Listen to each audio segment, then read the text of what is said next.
Welcome back to the next part in our series. We're going to be doing Serpentshrine Cavern this time around. Before we get started, I would recommend grabbing your fishing pole out of the bank. There is one boss in here that you can fish up.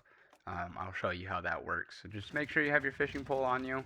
Any fishing pole will do. I don't think you have to have maxed out fishing. I'm sure it helps. But you go ahead and grab that. And then the easiest way to get to Serpentshrine Cavern in Zangarmarsh is just start in Shadrath like normal. Again, Portal and Orgrimmar will lead here. I'm not sure where the portal is exactly in Stormwind for the Alliance, but for Horde, it's in the basement. A couple of things we're going to go over while we head there.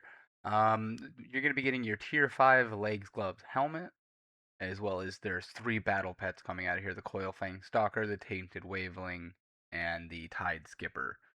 No mounts are from this dungeon. See the entrance right here. Careful when you go inside, that is an elevator. The elevator may not be there, so you'll have to wait like I did. If it is there, you might want to still wait, because if it drops out from under you while you're trying to step on it, you're going to fall and die. Also, take note, don't stand under them. I believe these elevators can kill you. Come on, make sure I got on the elevator there. Hydros the Unstoppable, I believe he drops the first pet. And we'll go over more of that at the end here. I'll take a minute or two to go through the bosses and what they drop. So, as usual, try to pull as many ads as you can. These ones, you see, they do stun. I'm surprised he hit me with that, but they do stun. Gets kind of annoying, so you're going to want to try to run as fast as you can. I'm just going to Icebound Fortitude out of that one. And just throw a Death and Decay right here. First boss, nothing special. You can just hit him, he'll die.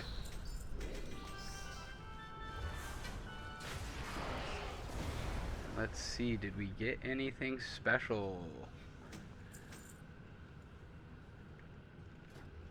I don't hate those. I like those shoulders. But you see, we did get a couple of rares, or a couple of uncommons out of here. This is a good place to get them. They drop pretty frequently, nothing too crazy. I think the Warlord set, if I'm not mistaken, used to sell for a good bit. You see TSM showing it not selling very well there. Find on pickup boots, so that's... Am I seeing that right? Vendors for 73 copper? Jeez, Pete's. This is the second boss we're going to be doing. This is the fishing boss. So we're going to come over here. Looks like I am stuck in combat, probably with this fish. Yep. So we're going to come over here. This is the second boss, the one that we fish up. So we're just going to start fishing. This might take a couple of attempts, so we'll see if we get it in the first try, and if not, we're going to speed through this.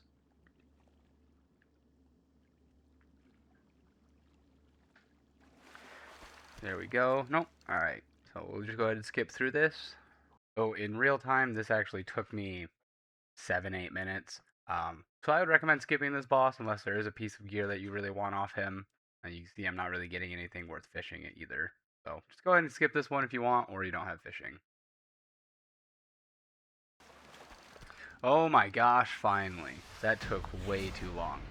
Alright, so that's how you fish up the boss. And as you can see, it can take quite a few attempts, even if you have a maxed out fishing. So really, yeah, you could just skip that guy. He doesn't drop a pet or a mount or anything too special. If you want his transmogs, obviously you can kill him.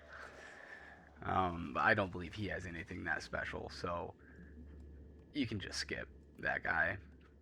I want to say I just spent 6-7 minutes trying to fish him up, so it's kind of just a time sink.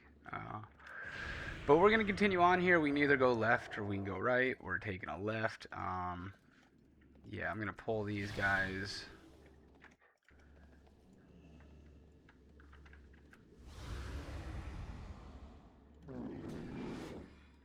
You can see this is where we're headed, around here. I believe, if I am not mistaken, the Tidewalker boss, he drops the pet, and then the final boss drops another pet. Is where you're going to be finding those 3 pets off the first boss, the Tidewalker and Princess. No, Lady Vasha.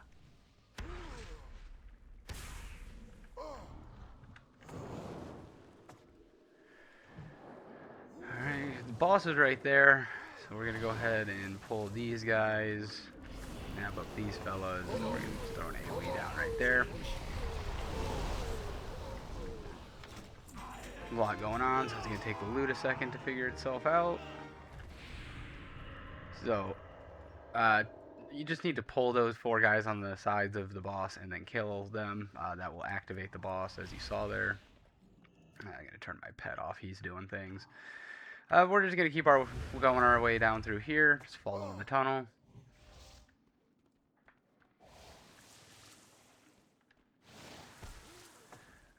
Doesn't look like any of these mobs really do much CC. They are knocking me around a bit, but they should be pretty safe to pull.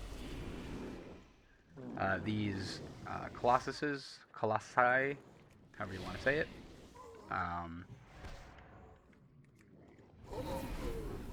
they don't do any CC or anything either, so they are also safe to pull.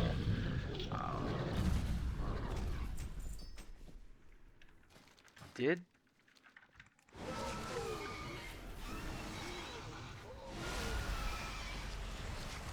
Oh, there he is.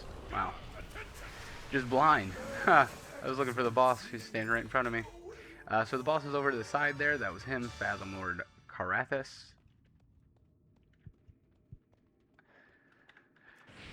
And continue doing our loop. This guy's probably going to hit me with a charge. Kind of a disturbing art.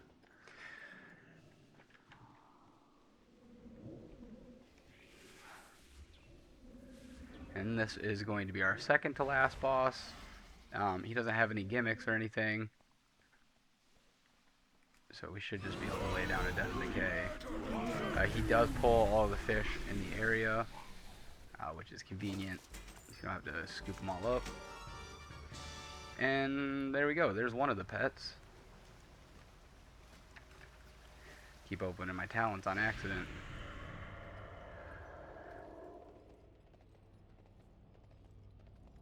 And I'm going to speed through this while we run to the next boss, the final boss, Lady Vash.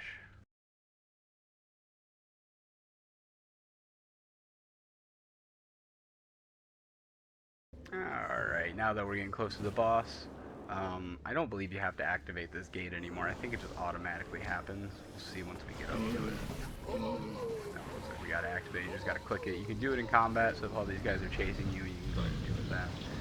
It does take a second for the bridge to pop up. I don't think you have to wait on it, though. I'm pretty sure it's just a graphic thing. You can start running over the air if you want. So you keep hitting N instead of B. We'll go over the rest of this, but taking a quick look at some of the gear. We are getting quite a few greens out here. That's good. And quite a few trash items as well. So we'll probably net a few hundred gold out of here. Just from the vendoring of items, not counting the pets or anything we sell in the auction house. She used to have phases that were a problem. Not anymore. I think you can just go ahead and hit her, and she dies. Just like that. So, she used to be a lot more difficult. She had a whole phase thing where you had to get some cores to blow up her shield, but not anymore. So this dungeon is pretty easy. As far as doing it on a weekly basis, I'd say it's worth doing. We'll take a look here at the pets. Let me pull those up real fast. That's not collections. That is... We'll go into pet journal. The Tainted Waveling right there. I think I have a level 1 would be a better example. Pull him out, put him in a cage. Then we'll look for the Tide Skipper, pull him out, put him in a cage. And then the last one was the Coil Fangstalker. Yep, put in a cage. So here's just a quick look at Auctioneer and TSM's numbers. Auctioneer's got that selling at 8,000. That sounds right, because I do like that pet. You see mine was level 25. I do use him. Doesn't sell very often. So you're going to net, somewhere between 1,000 and 8,000 with that. This one, Those numbers don't seem very accurate. I wouldn't buy that for 18,000 or 30,000.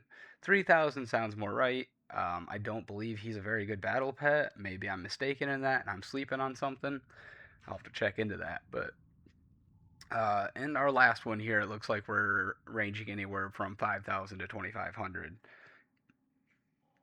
Not too bad. It looks like the last couples actually might have sold. I do believe I bought some of these for cheap when they were on the auction house to try to resell. So that's probably the cheapest of the three you're going to get out of here. But then we'll take a quick look and learn these again before I forget.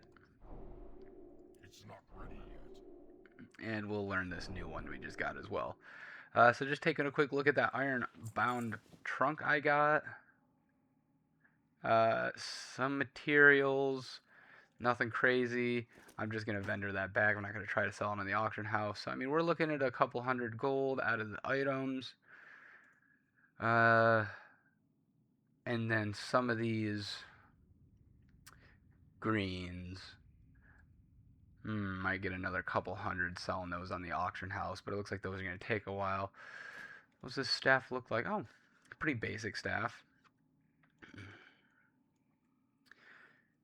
So, again, nothing too crazy coming out of here. You're probably going to make most of your money off the pets. But you're going to get your tier 5 gloves, helmet, legs out of here, as well as those 3 battle pets. So I would add this one to my weekly runs. And the next one we're going to be taking a look at, I believe, is the Eye. Pull this up. Oh, nope, we're out of Classic. We're in Burning Crusade. So, yep, next one we're going to be headed to the Eye and taking a look at how to get the Ashes of Alar. So I'll see you next time.